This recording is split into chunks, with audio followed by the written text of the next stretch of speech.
that was a dark truth that I had to confront for a while, was my relationship to, I guess, finance is one piece of it, but like the relationship to success and pursuit. Success and pursuit was running away from that for me as a child. I wanted to succeed in entrepreneurship. I wanted to succeed in my career by creating an environment where that didn't exist anymore and not being looked at as inferior from my classmates. That was kind of one of the things that I had to overcome, was translating that energy and that drive to create, but doing it from a place of wholeness and completeness instead of lack and scarcity. Actually, one of the things that I do to kind of pair with these awarenesses is I create AI music that helps identify and lean into a new identity that I'm stepping into. And so I think that some people create to fill a hole instead of creating from being whole. Some people create to fill a hole, and it's a big difference between that versus creating from being. Welcome. Every episode of the show, I sign off with, stay curious, my friends, stay curious. And as much as most people will claim to be curious, I'm often surprised when I ask them if they believe it's important and why. They rarely have a rock solid answer. So let me ask you right now, consider what might happen to your business, to your leadership, if you were to genuinely become deeply curious. Would it help your business, or is there a part of you that suspects it might negatively impact your leadership? What if I told you there is a specific curiosity process that our guest is going to share with you, and it's got nothing to do with social media algorithms? So stay tuned.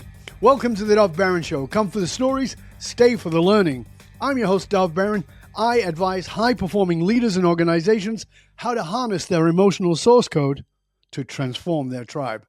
Our guest today is Brandon Fong. He is the creator of Curiosity Island. You'll find out about that. And if you're watching this on video, you're probably wondering what all that background stuff is. That's why. And also the Find Your Four framework. He's on a mission to create more deeply connected world by helping visionary entrepreneurs build a life in alignment with their 4%. This is the magical zone where their greatest impact meets their greatest joy. He is also the host of the top 1% globally ranked Beyond Curiosity podcast, where he's interviewed pioneering adventurers, Olympians, royal knights, 9-figure entrepreneurs, even the guy who invented the cell phone. And then he lowered his standards a little bit and let some schmuck on. What was that guy's name? Oh yeah, Dov Baron. He had him on as well. Brandon is known for turning curiosity into play and into a force that solves big problems. Brandon's world has been described as Professor X gathering a small cohort of world-changing humans to solve the world's problems in Willy Wonka's chocolate factory. More on Brandon in a moment. You're tuned into the Dov Baron Show. Each episode is an exploration of the minds of those who are shaping the world. Every episode is a raw, unscripted collaboration between my guests and me as we dive into discovering the truths about leadership that few dare to admit. I find guests for you who are sometimes pretty unknown to the general public, but these are absolute titans in their field, the kinds of people that high-profile leaders turn to when they need an edge. If you are the kind of leader who crave depth over sound bites, hit that subscribe button, boom, right now, because this is where real thinkers come to sharpen their edge. Now, I'm sure that you've heard of Pareto's principle. It's better known as 80-20 rule. Well, what about the Find Your Four framework? Have you heard of that? It's a framework for reflecting on high-impact accomplishments and identifying the beliefs, actions, and contexts that enable those high-impact accomplishments to take place. This is the foundational work of our guest to help you move from operating in a general area of competence to your unique zone of genius, promoting fulfillment, productivity, and authentic impact. Well, that's just one part of this intriguing and enlightening conversation that you're about to get special access to. Turn up the volume and help me to welcome my birthday brother, Curiosity twin, and my very good mate, Brandon Fong. Welcome, sir. Oh my goodness, you stole the words. I was going to say hi, birthday twin, so you stole that from me. But hello, love you so much, brother. Our conversations always bring so much energy and joy and curiosity to my life. So I was grateful to have you on the show. You're right, even though I had to lower my standards just a little bit. But having you on and to jam with you is going to be a ton of fun. I love you, brother. Cheers, mate. I'm very glad to have you here. And I always love having our conversations. We always end up in wild and wonderful tangents. And I want to start with the subject, which is curiosity, because that's the thing you and I have so much in common. What is curiosity to you, and why do you believe we need to nurture it? Because again, as I said in the intro, I think that people have different understandings of what it actually is. What is it to you, and why do you think we need to nurture it? Yeah, great fundamental place to start. I think when you look at the nature of reality, I think reality is inherently curious. It's one of the kind of core tenets of what is the first principle understanding of what the world is and what consciousness seeks. Consciousness is inherently curious. And so I think that tuning into our natural curiosity is allowing us to live more in congruency with the natural laws of nature. I think we are all inherently curious and are born inherently curious, and sometimes society kind of snuffs it out of us. But as I look at the world's most successful people, and I also look at the people that are creating the biggest impact in the world, I think that one of the core principles behind everything is a sense of curiosity and a sense of detachment, like that playful curiosity of choosing to have the perspective of being right or wrong. And I believe that some of the world's most curious people hold their beliefs in pencil, not pen. And so I think it's just a beautiful way of moving throughout the world. And when we operate that way, we're able to create a bigger impact, have more joy, and also live in alignment with what we were meant to be doing. I mean, I think that it's natural, as we talked about, for everybody to be curious. It's part of who we are as kids. But did you recognize that in yourself as a kid? Were you sort of a weirdly curious kid? I think I was a weirdly curious kid, and my dad helped really kind of double down on that. My dad was the kind of guy that would just give me a challenge and just say, hey, I've always wanted to learn the Rubik's Cube, but I never had time. Why don't you figure out how to do that? Or I love playing pool and billiards. Why don't you figure out how to play pool and billiards? Or I've always wanted to learn how to juggle. So I think my dad had lots of bucket list things for him, and he just kind of viewed me as an opportunity to kind of live vicariously through me. And I think that the combination of being inherently curious and being surrounded by a family that was also into self-improvement and having quote unquote adult conversations. My parents never treated me like I was a kid. They did in many respects, but they helped inspire me to contribute my ideas in a way that I feel like most kids might just not be allowed to express themselves that way. So I think it was a combination of being inherently curious and being surrounded by parents that recognized that in me and treated my thoughts as something unique to listen to, and surrounded me with other people that would also allow me to express my ideas and be treated that way from a very young age. I'd say probably starting around 8, 9, 10 is I was kind of having quote unquote adult conversations. Were you academic at school? I had good grades, so I wouldn't consider myself an academic, but I graduated with 4.0s and that kind of thing. But I never viewed myself as inherently gifted. I felt like I had to really work for it, but I had good grades. The reason I'm asking you is because one of the things I heard you say to me a long time ago, and it's one of the things we had in common, is it's very difficult for people to say, oh, Brandon is a, and then fill that in with a single word niche. I have the same problem.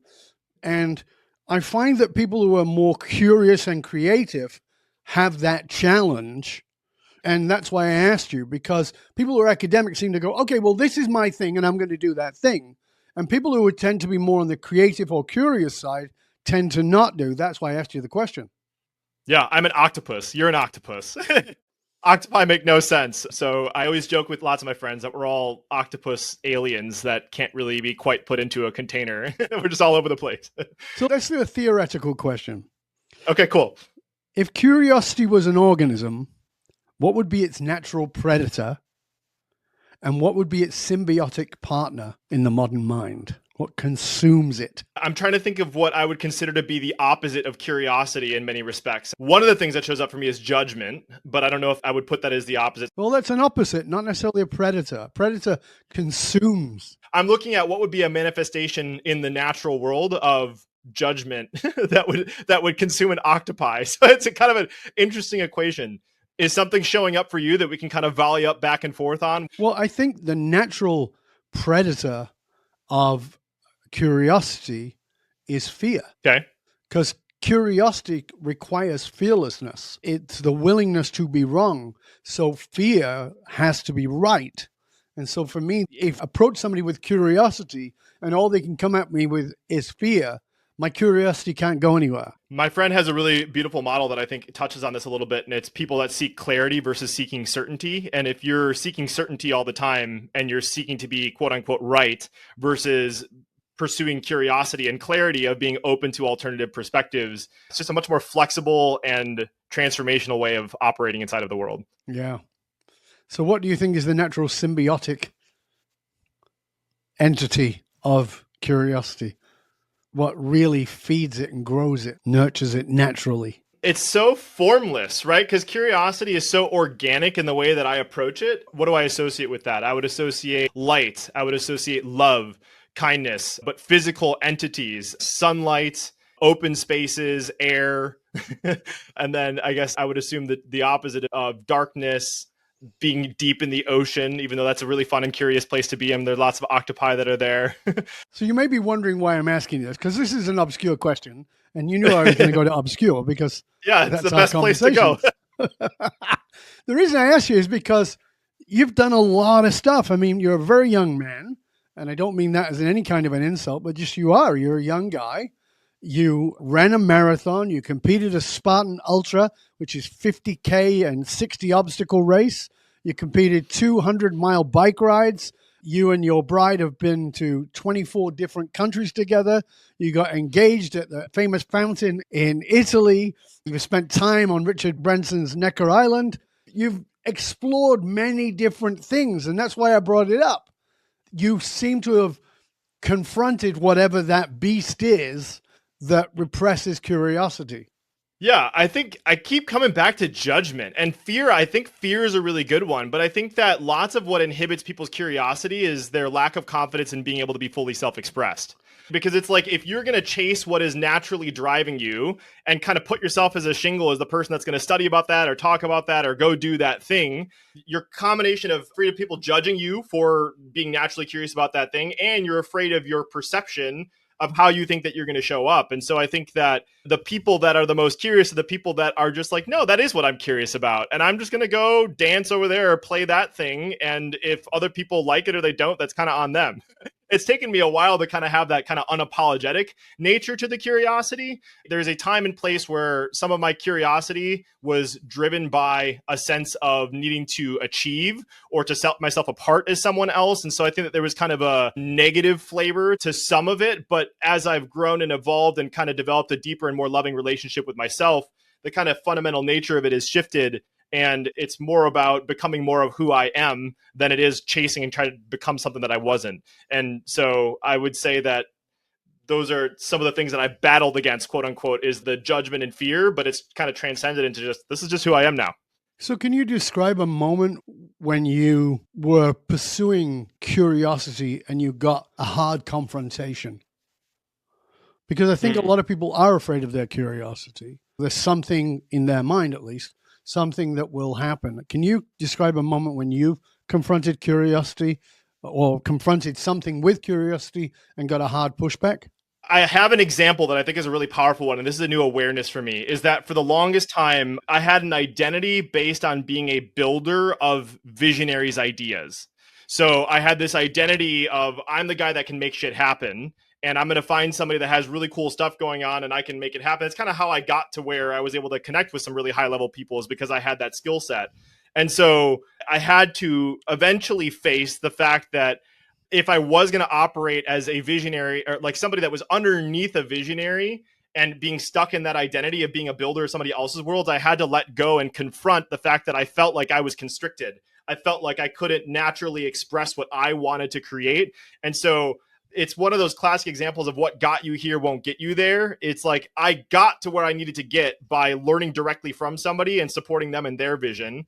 And the universe naturally gave me other opportunities to do that. And so it was an opportunity for me to eventually realize that I was feeling constricted and that I had to allow my natural curiosity, that thing that kept kind of tapping me on the shoulder saying, you sure you don't want to do your own thing? Are you sure you don't want to kind of go out and be unapologetically yourself in XYZ direction? I kept kind of shoving that in the corner and saying, no, I'm not quite ready to do that yet. And so I think that that was a opportunity that showed up, of that nudge, that tap on the shoulder, to confront that and eventually move out and do my own kind of unapologetic stuff. So you were the guy behind. Yeah. You were the guy behind the curtain making shit happen. So what pushed you out into the spotlight? I had a dear mentor and friend of mine that I went into a partnership with that also from today's perspective, the probably fundamentally one of the most transformational humans in my life.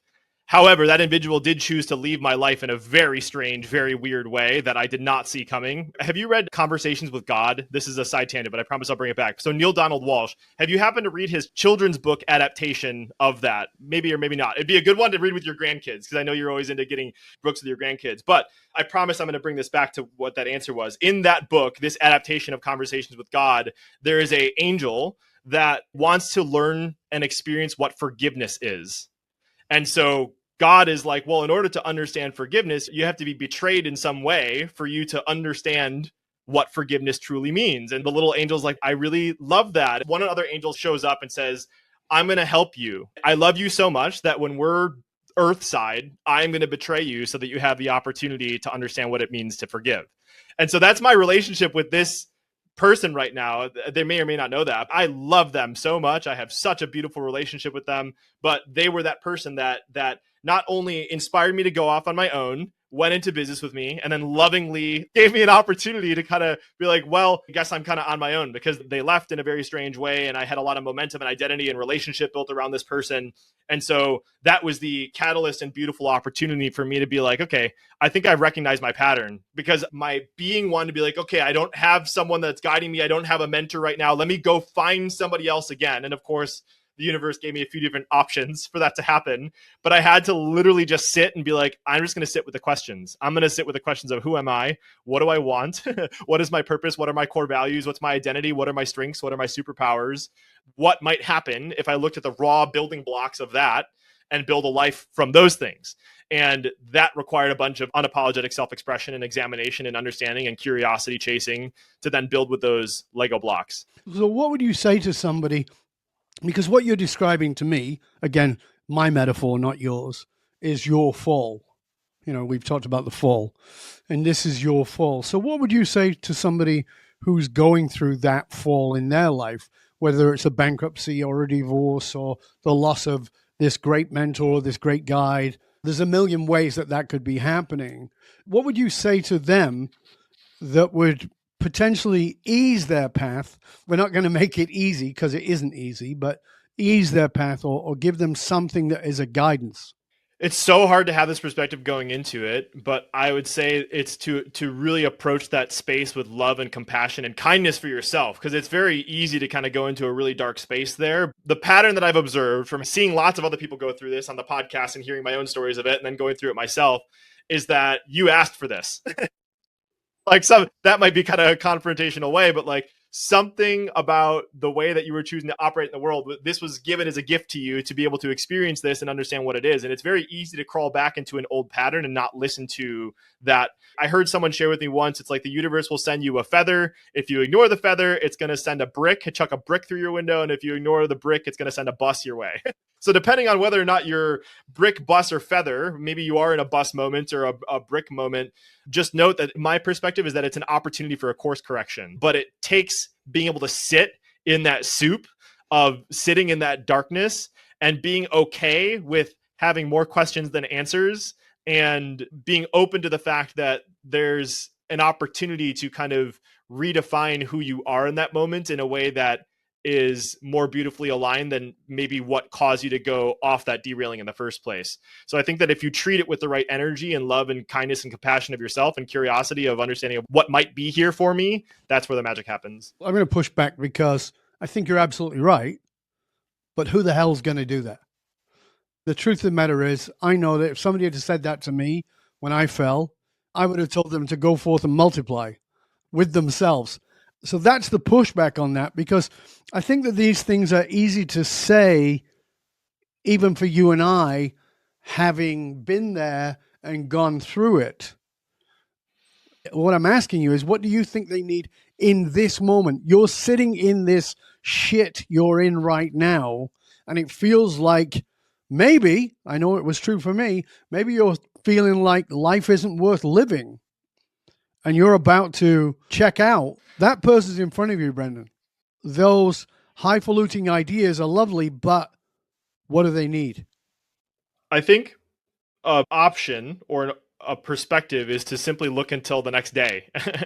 Like not look a lot further ahead than what's right in front of you, But I think if you keep looking forward to that next day or that minute, that next 10 minutes, that next 15 minutes, that next hour, and you make it through enough of those 10, 15 minutes, hours, days, weeks, or whatever it is, and then you're able to transcend and look back through that experience, like then you kind of have more of an opportunity to view it. I agree that I think that when you're going through it, sometimes you just kind of got to let it happen. And as hard as that is, sometimes you kind of need the data to be able to look at it, to do something with it. So I would say that that's probably a opportunity, is to just make it moment by moment through that. I think that so much of our lives is in the world that we live in of business and entrepreneurship, everything's focused on the future. We got to hit this goal. Got to get to this by the end of the year. Got to get to this by the end of Q2 or Q3 or Q4 or whatever it is. And I think you're absolutely right. It's like, I got to make it through today. I got to make it through the next 10 minutes. So what in this 10 minutes is okay? Not great, but okay. And if I can get to what's okay, what might be great 10 minutes from now? And just by giving yourself those little paces, and for me, it certainly didn't work initially, but a little bit further down the road, I was able to say, what good thing happened today that couldn't have happened if I'd have checked out? And so even after all these years since my fall, something will happen, like you were talking about earlier with my grandkids, and I think, I would have missed this. I couldn't have had this. And that might be joy, but it also might be impact. And it's like, oh my goodness. And there was no way for me to see that in that moment. So there had to be something that's pulling me towards this potential impact on me or impact I can have in the world. And I think that that's a beautiful movement for all of us to get to. Yeah, and I would say too that there's lots of polarities in the way that the world seems to work. And so that when you're in that dark moment, you're actually building capacity and understanding of how to create its opposite as well. So I think that you can't just push it down and ignore that spot, because that's actually the raw building blocks that you'll need to create the exact opposite of what that feeling is. So tell me about the timeline between that fall, this mentor walking away by whatever the situation was, and ending up spending time with Richard Branson on Necker Island. The fall was December 2021, I want to say. And then I got a few odds and ends gigs to pay the bills and just survive, but it wasn't anything that I really had my heart behind. Most of my time and energy was around answering the questions and sitting in the questions. And so I gave myself the grace and the permission to not jump into the next big thing right away. Looking back, I'd give myself a pat on the back for that, because I think as an entrepreneur that builds your identity around growing and building and having the cool thing and having the stories, I've met these people. These are your friends. These are my friends. Watch all these business entrepreneurs that exit. It's the same thing. You could view that as a fall, but they lose their identity. And so it's very easy to kind of be like a fish out of water and you're just trying to go for the next thing. But I gave myself the space and the time. So I spent about a year and a half in that world, and I did all this self-development work on myself. I'm journaling, I'm understanding all these things. I'm looking at my podcast as a vehicle. I was like, who are the people that I look up to and what are the commonalities that they have? And I took a bajillion of these tests. There was actually a really productive question I asked myself at one point where I looked at all these tests that I had taken of StrengthsFinder and Colby and PMAI and all the different things. And one of the beautiful perspectives that I got actually that unlocked a lot for me is when I asked myself, actually, it came when I was playing board games with my wife one night. And she was like, it's really frustrating playing games with you because you always figure out how to win. And she said it as kind of like a loving joke. But like the next day I sat down and I had just done all this journaling on all my strengths and stuff like that. I'm like, actually, it's really interesting. What would a game look like if I designed it for this player to play? Like, what would the game look like? In that moment, I call this the architect versus the player. I kind of had this break of like, whoa, there's the player version of me that's doing the game. And then there's the architect version of me that designs the game for the player. That's when I started kind of putting all the pieces together and started playing and experimenting with different things. And I'd say, to kind of answer your question about the Necker Island thing, I put all my self-development work and I took it and I hired somebody by the name of Alexandra Watkins. So she's been on the show. She was episode number 139. I always remember that for a reason I'll explain in a little bit. But she's a professional namer because I couldn't find an identity. This is, again, going back to that octopus curiosity thing. This is the love for you, Dov, but it's like you just use your name for the show because you can't be contained. So you just put it as your name because you're like, I can do whatever I want. So coming up with a brand that encapsulates a curious human was just So anyways, I went to Alexandra Watkins and I dumped all this stuff with her, and she's named products for Amazon, Disney, Coca-Cola. She named Wendy's Baconator. And I'm like, Alexandra, I swear it'll save me so much if you just come up with a world that I can exist and start creating this kind of stuff that I want to create in. And that's when she came up with Beyond Curious, which then birthed Curiosity Island a little bit later, because I rebranded my podcast episode 140, and that's when I jumped to the Beyond Curious brand. And where Necker comes in is I was telling my friend this vision for this Beyond Curious brand, and he said to me, it sounds so amazing. Maybe one day you're going to have a Curiosity Island. And I have the video recording of this moment, but I'm like, my whole body I'm like, fuck yes. And I bought the domain within seconds, and I got so excited about it. And I shit you not, the next few words out of my mouth were, it sounds so cool. I want to be there. It sounds like when somebody gets to say, I got to go to Sir Richard Branson's Necker Island. I have this on recording. So I say that. And then 2 or 3 weeks later, I have a friend that texts me with a link, and she's like, you should apply for this thing. I open the link, and it's now a friend of mine, Yannick Silver. He's got this group called Maverick 1000. They run this scholarship for impact-driven entrepreneurs under the age of 30 that are making an impact with their entrepreneurial ventures. And so I applied for that, ended up becoming a partial scholarship award winner, and I got to go to hang out for a day on Sir Richard Branson's Necker Island with other crazy, curious humans that are changing the world. So I view that as just the ultimate nod in the right direction, that the universe, or whatever you want to call it, was like, thank you for sitting and answering those questions and coming up with an actual answer. Here's a hint that you're heading in the right direction. Look at the speed that this stuff is going to start to come. So that was long answer to your question of the timeline, but those were some of the marks that got me to Necker. But the point is, you would never have gotten to Necker if you hadn't have had the fall. No. That for me is what really stands out, is this importance of, my language is, the phoenix rises from the fire. If you're going to avoid the fire, you can't be in the phoenix. People want to be the phoenix. They want to rise and change, but they don't want to burn shit down.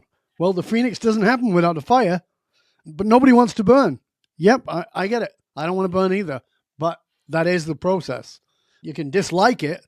You can say, well, I want a cake, but I don't want to bake it. Well, it needs an oven. That's all there is to it. So this is the oven that gives birth to this, who you are, that in old spiritual traditions is called the baptism of fire. That's exactly what it is.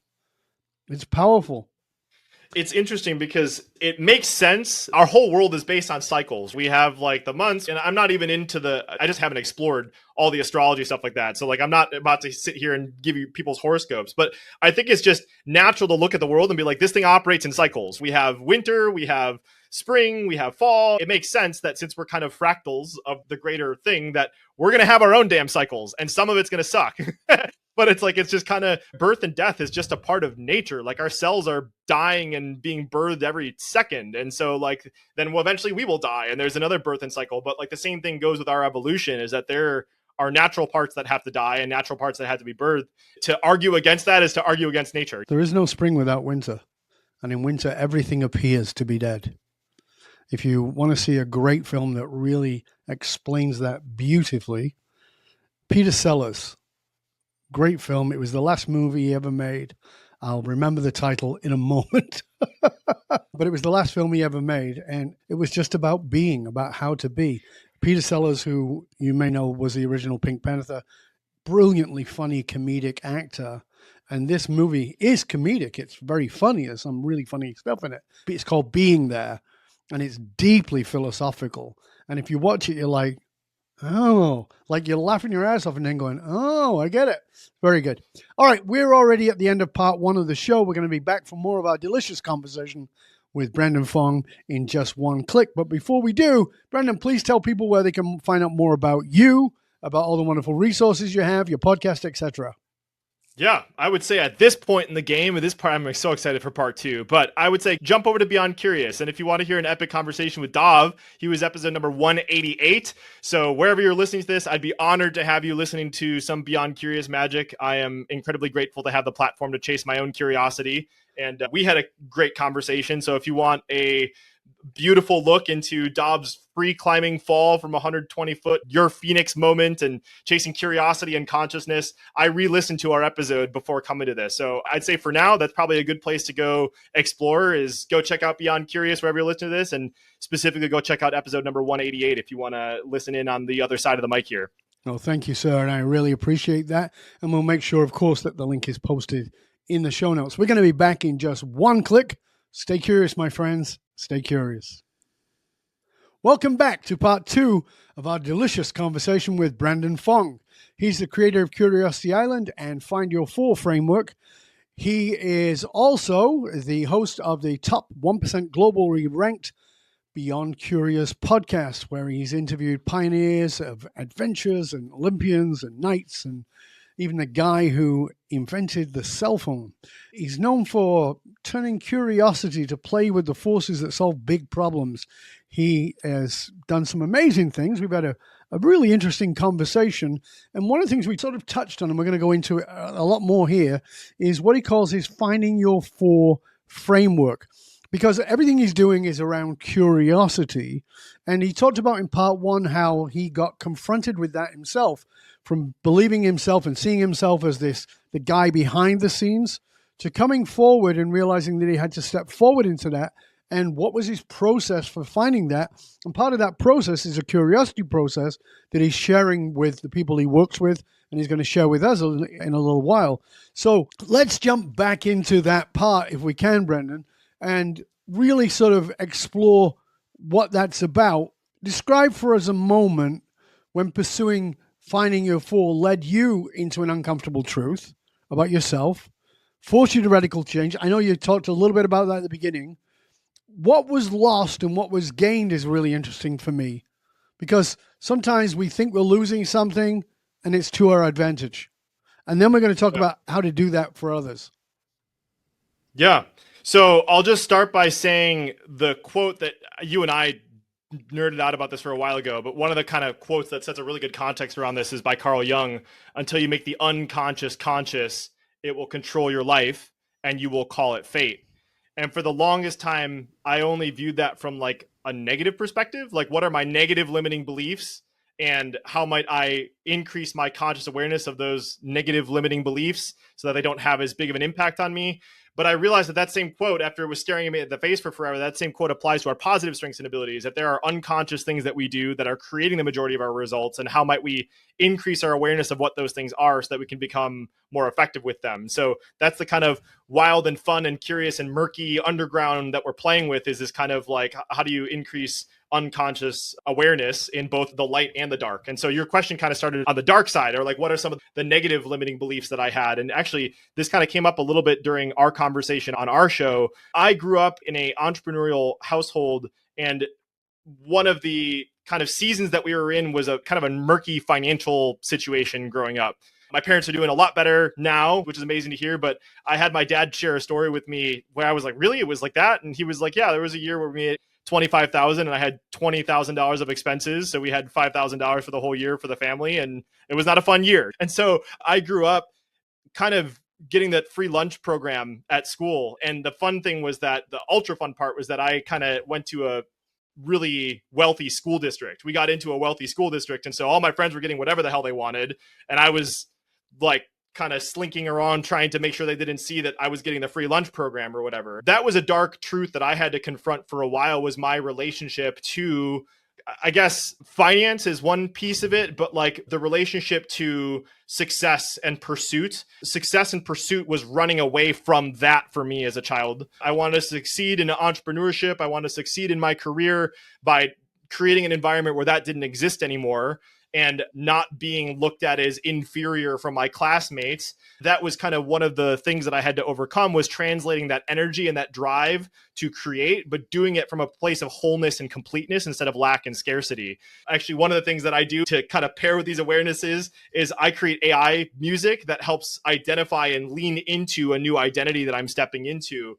And so I think that some people create to fill a hole instead of creating from being whole. Some people create to fill a hole, and it's a big difference between that versus creating from being whole. But that is exactly it. is most people are feeling like they're lacking something. So they're trying to create something that will plaster over this gap inside of themselves versus a sense of wholeness with which to share to the world. One is about filling something up because something's lacking. And the other one is a sense of I've got more than enough to give. Even if I don't feel like I have enough over there, I've got enough over here and I can share that. That's vastly different. And I think it's a really important distinction you made. Thank you. So yeah, I'd say that kind of going back to your original question, that's definitely a hard truth that I had to confront because it's like, what am I running from? And like the pursuit of learning how to love yourself is just a beautiful, beautiful process. And that kind of goes back to, I think, what we talked about earlier about curiosity coming from different energies. And so when you're coming from that place of wholeness, it's completely different. So let's go into this finding your four. As I said, most of us are familiar with the 80-20 rule. Finding your four is in the same jurisdiction, but somewhat more specific. Talk to us about that in a way that allows our viewer, our listener to go, okay, I could start that process. Yeah. So it's funny because I actually have another mutual guest of both of ours to thank for this awareness. Perry Marshall, for those that hasn't listened to either my episode or Dov's episode with him, the dude is just brilliant. And he comes from a direct response kind of marketing and engineering background. And he was the one that raised my awareness that 80-20 was fractal. So I always like to explain 80-20 just at a surface level in case there's some people that haven't heard about it. But it's basically, there's a disproportionate outcome that happens from an input. And so it's basically 80% of results come from 20% of our actions. This goes back to Vilfredo Pareto in the 1800s, where he discovered that there was like a certain percentage of his crops that he was studying that had a bigger yield. And so it's this fun little pattern in nature of 80% of traffic can be found on 20% of the roads. And from a business, 80% of profitability comes from 20% of your customers, on and on and on. So I was excited about that initially when I learned it from Perry and Tim Ferriss and all these other people. And I started trying to make decisions around this. But it wasn't until my conversation with Perry and going deep with it when I realized that it was a fractal. So you can do an 80-20 of the 80-20. And that's where you find out that there's 4% of your actions that yield 64% of your results. And when I saw that for the first time, I'm like, what the hell could that be? Like for myself personally, like you could view it from like a business lens of the whole customer thing, but like what's my 4%? Like what are the actions and qualities that I possess that if I learn how to stick inside of this thing, that it creates incredible results? And the beauty that I found in pursuing this and understanding this and going deeper with it is that it gives you energy when you give it away. I was talking to somebody that works in the free energy space, and she was telling me, she's like, this is over unity. And I'm like, what the heck does that mean? She's like, well, the light bulb that you have in your office or wherever you're listening, it takes energy when you turn it on. The over unity system is something that creates more energy as a result of running it, right? And so I was like, well, that's interesting, because that's how I found it to be, is that when I understand my 4%, not only am I the most effective at it, I'm getting the best results, but it gives me energy when I get to do it. And so how do I build a world where I get to contribute that and collaborate with other people that are operating inside of their 4%? My 2-year-old daughter always steals these, but I bought the Russian nesting doll to be able to describe this if you're watching this. And I never know when I open it if there's going to be one inside, because Kai always steals them. It's a great way to examine the layers of 80-20, is because the biggest one on the outside, they're not separate from each other. They all exist inside of each other, but it helps, just like many things, to look at the layers separately. So as I've done the spiritual and personal development lens of 80-20, and I looked at the business lens of 80-20, that's when I started to look at the different layers differently. And so the three that I like to look at are the 20%, which is the first layer, the 4%, which is the 80-20 of the initial layer, and then there's an 80-20 of the 4%, which is 0.8%, still yields 51.2.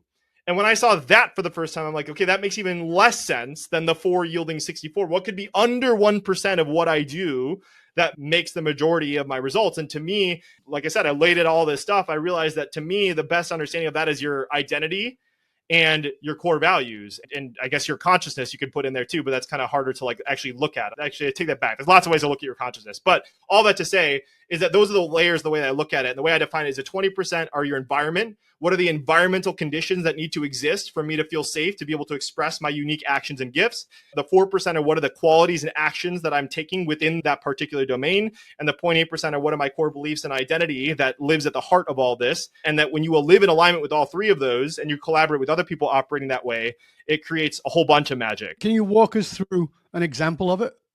Yeah, sure. Do you want to do something in real time here, Dov? Sure, why not? Okay, so Dov, what I would love to do is I grabbed the transcript from our last podcast conversation. And the way that this custom GPT works is it's obviously based off of ChatGPT, so it's a language model. It's going to use the words that you used during our podcast conversation. It's going to analyze from the stories that you shared and the exploration that we had, what might your 20% be? What might your 4% be? What might your 0.8% be? And this is kind of a quick and dirty way of doing this. I do a fun thing where I do a find your 4 and 4,000 session. But the idea behind it is basically any story that you share contains seeds of what you value, what your actions are, and what are the environmental impact of it. All I did was I uploaded the transcript from our conversation, and I will read through your layers. And Dov, you know, I love you. And one of the things I love about you is your way to just be direct about it. So you can just tell me, Brandon, this is complete ass. Yep, I can do that. But at the same time, I'm very happy to be totally vulnerable, totally open, and whatever comes up, it comes up. That's cool. Okay.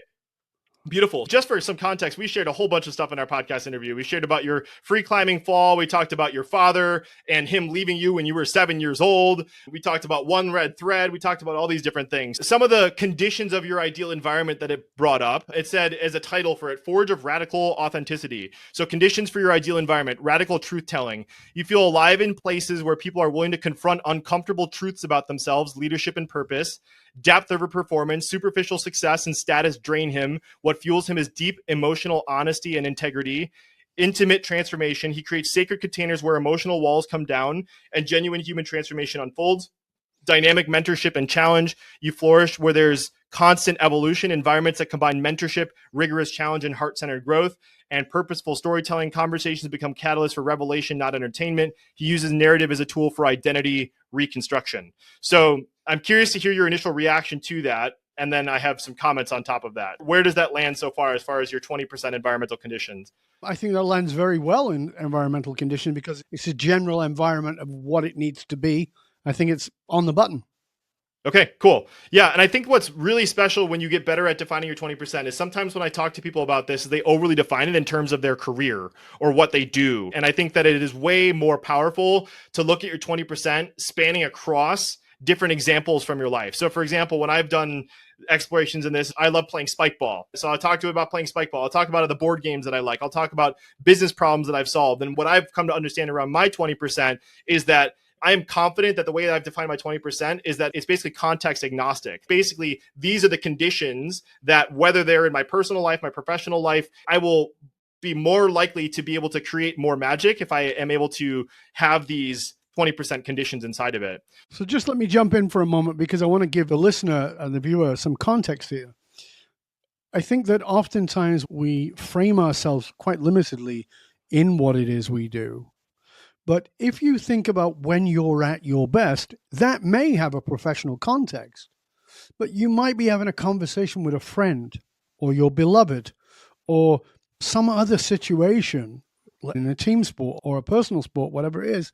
And there's that moment where you feel like, bam, I'm in the zone. I'm so in the flow, in that zone. And that is not limited to whether you're skiing or cycling or whether you're running a board meeting or whether you're with your kids. It's across the board. There's elements of it. And I think that's what Brendan's trying to have you understand here, is this context of environment is not limited to a specific environment. It's the ideal environment for you. And so that's what he was just describing for me. And of course, you can go back and listen to that part again in description of me, not because you should understand what mine is, but so you can understand that it's a context for you, not for your thing, limitedly. Yeah, 100%. I think that's so good. I know one of the commonalities of both of our 20% is exploration of the unknown. Like to me, if you're putting me in a very defined environment that like everyone understands exactly, you pull this lever and that happens, I'm not going to thrive best there because I thrive in an environment or context that is going to change, it's going to adapt, it's going to grow, and I'm going to be forced to change and adapt and grow. And so that's just an example of one of those conditions that may exist in multiple dimensions, but just having that awareness makes it look like, so you can, again, kind of going back to the architect versus the player, if we're using that from when we talked about this in either part one or in the beginning of this conversation, it's like if you're designing an ideal life and you're looking at yourself as a player, like how do I design a game for this player? And you step into the architect role of like looking at the different pieces to be able to create that role from them. This is the architect work. It's like you're studying yourself as the player and then you're engineering the environment that allows you to thrive. The benefit of being able to do this is that you're just more aware of the factors that you can use to be able to build this aligned life where your brilliance is allowed to thrive. Okay, let's go into the 4%. So for you, it says Alchemist of Human Fire. It's kind of funny that I pulled that up because we were talking about the Phoenix before. It says Dov's brilliance is in catalyzing deep internal transformation by using truth, story, and emotion as the crucible for authentic leadership. So core actions and qualities include transmuting pain into power. Dov has a rare ability to transform personal suffering, like his own near-death and burnout experiences, into sources of wisdom and empathy. Emotional excavation through piercing questions and presence. That's a good description. He draws out people's deepest truths, not just what they do, but why they do it. Embodying vulnerability, he models transparency by sharing his own flaws and shadows. He gives others permission to do the same. Truth as medicine, he wields truth with surgical precision, not to wound, but to liberate. And then integrative story weaving. He connects intellect, spirituality, and emotion into cohesive frameworks that ignite both head and heart. So that was the output of that 4% piece. Sounds pretty on the nose again. The fun part too is like when you look at like, okay, that's great. So I'll pick on this one. Emotional excavation through piercing questions and presence. He draws up people's deepest truths, not just what they do, but why they do it. What's really interesting is when you ask about the process behind that. That's really hard to do, because if I ask you right now, Dov, maybe you know, maybe you don't, how do you ask piercing questions through your presence? Maybe you have an answer. But for me, when I look at these initial things, the benefit is not only the awareness, but what is the process behind that is running unconsciously and again, driving all of that. The more you can understand how the machine works, the more you can tinker and tweak and play with the machine. Well, to me, that's what's interesting, because as with any of these things, it's just me and it's how I operate is, so what? Yeah, that's true. Now, what do I do with that? Because for me, I have a very low esteem for aha moments. I think aha moments are shit. I don't care. Like I have an aha moment. It doesn't change my life. So this coming back says, yep, those are ahas. Absolutely. But what do you do with that? That's a bigger question that the listener and the viewer might be going, it was great. I did this personality profile on whatever it was, and it came up with this. And yes, I can check all those boxes. It's true. Now what? And that's where you go with the 4%, right? So walk us into that part, because that's the important part. I'll give an example of this about my 4%. I had this opportunity within my community about a month ago now. I had this opportunity where I realized that I might be able to shortcut one of my community members' visions by several years by pulling something off. I looked to my 4% and understanding of how I operate, and I created a solution from my 4%, like very consciously of like, what are the different things that I can engineer around this? And so I guess without fully describing my 4%, I went and I created a surprise pop-up event for this person that has deeply impacted so many different people. And I reached out to and scraped hundreds of people that were his podcast guests and all the warm people on LinkedIn, and I invited them to a surprise event. The fun context on this, his name is Michael Roderick. He's a dear friend. This guy has transformed my life. I love the man to death, but he runs an event called Roderick Adventure Day. He takes people throughout the streets of New York, and he helps solve people's problems dynamically by taking them throughout an adventure. So say, for example, you're Dov and you like bungee jumping and you're interested in exploring consciousness. It's like you'll end up bungee jumping with people that are exploring consciousness and helping you do that thing. I don't know if you bungee jump anymore, Dov. I know you're not as much of an adrenaline junkie. Maybe you are. But anyways, so Roderick Adventure Day, he calls it Relationship Adventure Day. I stole it and turned it into Roderick Adventure Day. So I used all of my skill sets together to create a solution based on my 4% to collapse his vision into several years, where I brought everyone together. It was this hilarious surprise moment on Zoom where I had 50 people there live-ish, and I had him come 10 minutes late. And I had everybody hide off camera. So if you imagine on Zoom, if you showed up inside of a Zoom event and like all of a sudden there's 50 cameras on, but nobody on the screen. I had this really awkward conversation. I said, Michael, welcome to Roderick Adventure Day. And I led a facilitation where we crowdsourced and helped collapse the timeline of his vision using his own community as a complete surprise gift for him.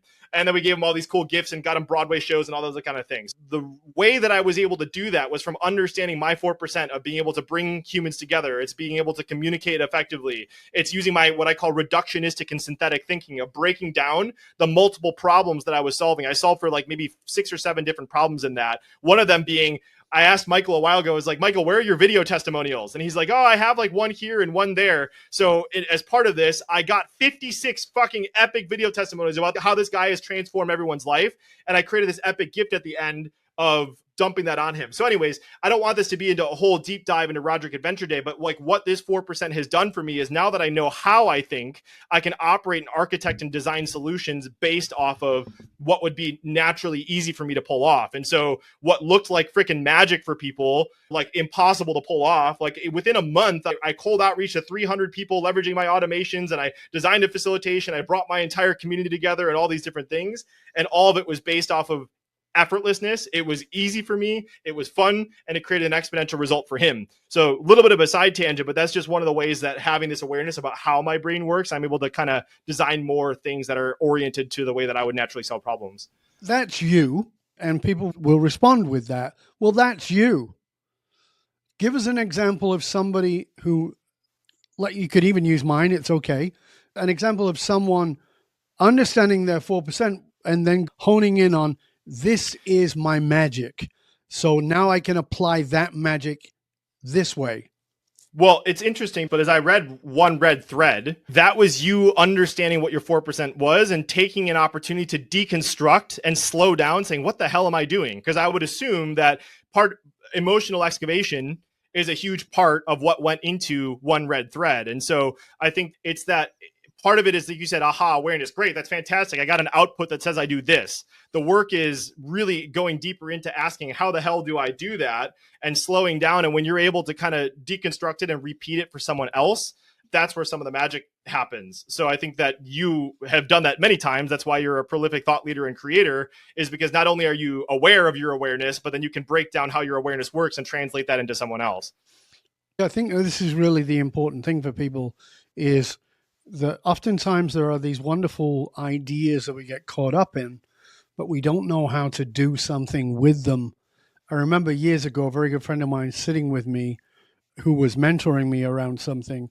And he said to me, what are you charging for a session? And I told him, and he says, that's ridiculous. And I said, yeah, I'm not sure. And he said, no, you're 4 times under your price that you should be charging. And I resisted. This is 25 years ago, a bit more actually. And he said, I want you to double your price. And I go, I can't do that. And he goes, yeah, you can. And I said, no, I can't. And he goes, okay, then triple it. And I said, no, I can't do that. And he's pushing me. And he said, okay, I'm going to have you come back in a month, and I want you to at least put your fee up by 50%. I was terrified that I was going to go broke. And he said, yeah, it's going to happen. You're going to lose money for the first month because you're going to be clearing house. But then you're going to need half as many people to get the same income. And it was just having me take ownership of the value I was bringing. The following session, he said to me, walk me through a session. I walked him through it, and he said, yeah, you're grossly undercharging. But he said, here's the thing I want you to understand. And it goes directly to your point. He says, you don't know what you do you? And I said, I haven't got a fucking clue. I just know I'm brilliant at it, but I don't know what it is. One of the things I like about your 4% thing is it helps you to excavate what that is, that thing that you do, that others look at you, whoever you are, and go, how'd you do that? And this is part of my work when I talk to people, is you have something called assumptive knowledge. And assumptive knowledge will always devalue you. So what assumptive knowledge is this. Because you know it, you assume other people know it. Because it's so easy for you, you think everybody knows it, and therefore you devalue it. You think, well, anybody could think of that. No, they couldn't. They couldn't. It's the reason you pay somebody to do something is because for them it makes sense. For them it's so easy, and for you it's not. And so once you embrace this thing that you've put assumptive knowledge on, that you've devalued, once you own the value of that, it's phenomenally valuable. And then you think, okay, where can I put that forward? And that's what I liked about your process, is that it gives that. It's like, okay, now what can you do with this? Where are you doing it and undervaluing it? Because you are doing it, but you're undervaluing it. So it's not only what can you do new with it, but what are you already doing with it, but you're undervaluing it. And I think that's a key point for people to get. It's so good. It's so important. It's the hardest thing that people understand, because I've taken so many people through this process now. And like the part that is always the hardest to understand is like, you almost kind of have to shake someone on the shoulder to be like, people cannot do that. I'm serious. People cannot do what you just did there. What did you do? And they're like, what do you mean? People have heard this all the time, but it's like a fish does not know it's swimming in water. It almost feels like it's so hard to grasp, because it is like, how do you breathe? It's like, well, I breathe, you know? That's the thing about making the unconscious conscious. I love one of the other quotes is like, you can't read the label from inside the jar. It requires sometimes a GPT, sometimes another human being to reflect back at you and say, that was valuable. What is that? Please tell me what that is. And the reaction 99% of the time is, I don't know. I have no idea, because I didn't even realize. But that's where the magic is that the GPT and the other people reflecting that, that's part one. What I don't think AI is going to really be able to help you with is you dissecting how the heck you do it. But it starts with that awareness to be able to go down that rabbit hole. My quote is, a fish cannot describe water. You do not know what you're swimming in because you're swimming in it. It's your natural environment. That's very much the truth. And I remember Perry Marshall, you were talking about, had contacted me, wanted some guidance on something, and we were talking, and I gave him some stuff, and he went, oh, that's what you do. Like it suddenly hit him. Oh, that's what you do. And I said, yes, that's exactly what I do. And he goes, I didn't understand it before. Now I really get it, because there's a practicality to it that's profound. But oftentimes you hide it from yourself, and then you end up hiding it from others.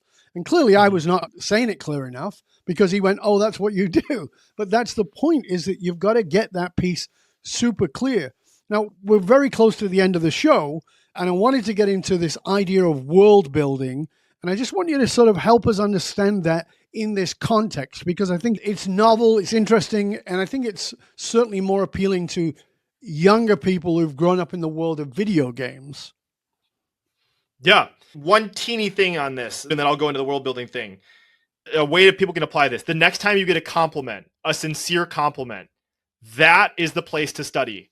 Because I used to just ignore and be like, yeah, thank you. I appreciate that. I would kind of almost deflect it. But the compliments that people are giving you that you get all the time, the next time that happens, tell me more of what you see. Because that is your opportunity to be like, oh, that's what it is. And so transitioning to the world building thing, people kept saying, Brandon, you're a world builder. You build worlds. I'm not in a mastermind. I'm not in a community. I'm in a world that you built. What are you doing with this world building thing? I'm like, I don't know what I'm doing. What do you mean? I was just like, the way you're supposed to do it. This fits directly into the 80-20 concept, because if you look at the 20%, if you get the environment right, you can solve for a lot of the problems by just being in the right environment. If you're in a wrong environment, where your 4% isn't coming through, you're just not going to win. And so like world building is an opportunity to design a container or a context that will allow natural things to come through. And so there's a lot I could share on world building. So Dov, I don't know how deep you want me to go down into it, but like when I went through this process of everybody saying, Brandon, how do you do this? What do you do about that? I'm like, I don't know. And then I sat and I unpacked the whole thing. And I developed a framework that now teaches what was previously unconscious to me. And it's how I solve big problems leveraging a world building perspective. It's a framework that I teach called, if you want to design a transformational experience, you have to bring your mom. Okay. And then not only do you have to bring your mom, you have to have your mom make a waffle for you. So that's 6 parts. So mom is the 3 phases of an experience, and waffle are the 6 keys to making an experience stick. But that is my philosophy around world building. And I know we're kind of coming towards the end, but you can let me know whether you want me to just go kind of deeper down into the rabbit hole of what world building is and the benefit of it, or I can kind of give a flyby of the mom waffle framework. Just give us a flyby for now. I want to create some curiosity for people. Yeah, sure. Okay, so mom, as I said, is the three phases of an experience, and waffle are the six keys to making an experience stick. So the three phases of an experience, very simply, is a beginning, middle, and an end. So what do you do at the beginning of an experience? What do you do in the middle of an experience? What do you do in the end? So the three most important parts in the beginning, you have to create momentum. Because when somebody's coming into your world, when somebody's coming into your podcast, and keep in mind, when I say an experience or world, there is an opportunity to approach everything from a world building perspective. Somebody booked a call with you, there's a touch point. Somebody's having a Zoom call with you, there's a touch point. Somebody's coming on your podcast. All these are worlds, right? Like every time somebody interacts with you, if anybody's on the screen looking at like me right now, it's like, this is a world I've designed. Is Brandon's background wearing a freaking ridiculous Hawaiian shirt with palm trees and leaves all over the place? That was a world that I've designed to create something. So when somebody steps into your world, how do you create momentum to make someone excited about it? O is for open loops. So how do you sustain curiosity and not give everything away, but allow people to want to come back for more? And memory is people remember the last part of an experience the most. So how do you intentionally conclude an opportunity for people to remember? Those are the three phases of an experience.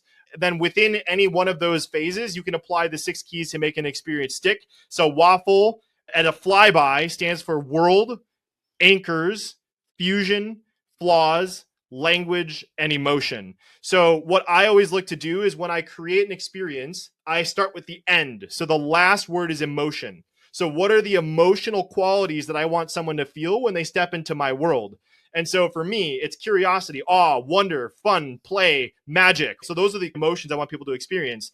Then the next thing that you go to is the W. If you were looking at my slides, I kind of go bottom and then top, and then I go kind of work my way inwards. So if I look at the emotional qualities, the next question I ask is, what is a world that would naturally allow these emotions to be expressed? So for me in my community, it's Curiosity Island. I got this from Alexandra Watkins when she helped me name Beyond Curious, but like the ability to picture a place, to be able to envision a world, has a lot of weight to it. So I always put weight to worlds that you can experience. So Curiosity Island, you can imagine what it's like to be on an island. I created another experience called the Curiosity Bonfire. So you can imagine being at a bonfire. So it's emotion, and then what is the world that might naturally express that? And then the next kind of working our way inward is language. So language and anchors are the next two that I look into. So language is like, if we're going to hop onto a meeting, we might call it a meeting. That's the language that we would need to use if we're designing an experience around that. So in Curiosity Island, because it's all about exploration, we don't call them meetings, we call them quests. So it's like, what are the different languages that you need to express? And then list them all out in combination with, when you go for anchors, which is the A, you need to communicate that language from the lens of the world that people are stepping into.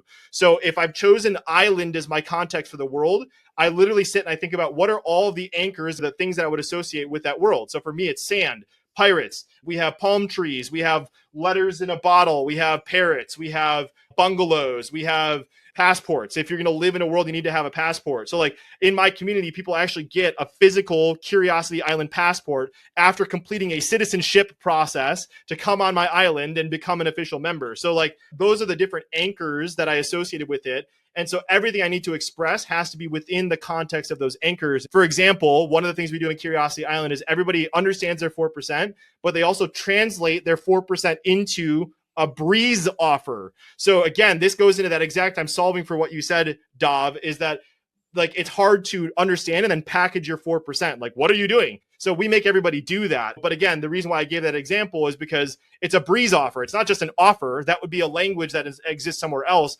It's got to be island themed. So it's a breeze because it's easy for you to give away. The first F in waffle is fusion. So that's when you come together and you bring all the different things that we created so far. And then flaws is, in an AI world where everything is perfect, how do you make it human? And sometimes just be a human is a way to be flawed, because we're all flawed human beings. When I send people stuff, I intentionally handwrite stuff. I intentionally crumple papers up and mail it up to people so that it looks like it was in the bottom of a wastebasket. Like all those things that make it a human experience. That's a flyby, really quick version of, if you want to design a transformational experience, have your mom make a waffle. Well, that will certainly generate a lot of curiosity. And with that, we want to make sure that people know how to reach out to you, how to find out more about you. I know that you have a special gift for everybody who's listening and viewing. So please tell us more about how they can find out more about you, about your website, about your podcast, and about the special gift you've got. Yeah, awesome. Thank you so much. As I said in the first part, I would highly recommend everybody go check out Beyond Curious if you want to jump in and listen to the wild conversations from my curiosity chasing that is very similar to Dov. We found out in many ways that we are brain twins. So go check out Beyond Curious podcast, and curiosityisland.com is where you can learn a little bit more about what Curiosity Island is. But what we put together for you guys, if you guys go to bfo.ng, so that's a short link that we created for Fong. So bfo.ng/Dov, D-O-V. That is going to take you to an opportunity to grab a complete walkthrough. It's a worksheet of the 80-20 layers with journal prompts that you can then feed into the custom GPT and have it spit out a guess as to what your 20, your 4, and your 0.8 is after every single share. And then we have an entire process of it coming up with a comprehensive element of your 4% that you can then look at and be like, how do I do this? And then you can unpack and do all these different things. But it's the exact process that we walk people through on Curiosity Island. We've done it with journaling prompts, the custom GPTs. So it'll raise your unconscious awareness about some of those things that is the equivalent of the fish swimming in water. And then you get to go down the fun rabbit hole of asking, how might I translate this? How might I leverage this? How might I create more impact with this? So that's again at bfo.ng/Dov, D-O-V, and you can find that magic there. Thank you, Brendan. Thank you for those gifts, and thank you for everything that you've shared in this delicious conversation. And I know that you have certainly triggered some curiosity in our listeners and our viewers. Remember, dear listener, for those who control the meaning for the tribe also control the movement of the tribe. Leaders who are committed to positively shaping the political and business landscape know that they must tap into what drives human behavior. I'm Dov Baron. I show businesses, teams, and leaders how to harness their emotional source code to move their tribe, because unified actualized meaning is the single monolithic difference between mediocrity and greatness for all individuals and companies. Now remember, we need your help in staying relevant, so please go to wherever it is that you tune into the show from and rate, review, and subscribe. And of course, a big thank you to all of you who share the show with everybody you know. It makes a huge difference, and we're deeply grateful. Till next time, stay curious, my friends. Stay curious about how you have 4% of everything that you're doing that not only is going to bring you the greatest impact, but you may be blind to right now. Going through Brendan's process is going to help you to get into that blind spot of your own genius so that you can really make the difference that you want to make into the world. I'm Dov Baron. I'm here to assist you tapping into your deepest meaning to reach that next level of clarity, focus, purpose, and profit in your business, in your life, and your leadership impact. And I am out.